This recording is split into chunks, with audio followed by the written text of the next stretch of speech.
Čaute babeťáci, dnes si ukážeme, ako namontovať takýto košík na babetu. Príslušenstvo je k tomu takéto niečo, keď vám prišiel balíček a neviete, na čo to je, tak budete už vedieť, že to je ku tomu košíku, ktorý ste si tiež objednali. Postup montáže je nasledovný. Toto si dáme bokom. Tento plech slúži ako držiak. Do ňoho si dáme takto jeden šrob. Šup. Teraz to tu obmotáme okolo rámu. Ako takto zhruba. Dáme si tam dlhý šrob.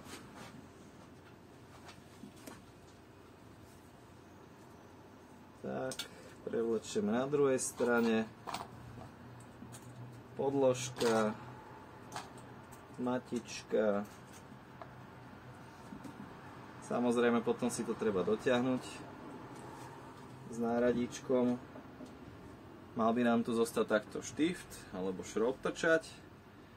Potom už len si nasadíme košík. Môže to ísť niekedy trošku ťažšie, pomôžem si takto rukou. Tak, jedna strana, druhá strana. Tento cicik, čo je tu vpredu, pekne na neho si už dáme len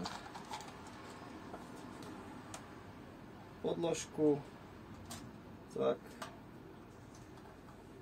a takéhoto motýlika, alebo hoci nejakú inú maticu. A pekne a takto len pritočíme. Šupy, lupy. A košík máme namontovaný. Samozrejme môžete si ho posúvať dopredu, dozadu, ako komu pôjde, vyhovuje. Tak, ale len som chcel, aby ste vedeli ako na to, lebo veľa ľudí sa na to pýta. Samozrejme sedačku nezabudnite mať vyššie, aby sa vám to tam vošlo pri montáži. A verím, že sa vidíme na jazdičke. Čaute!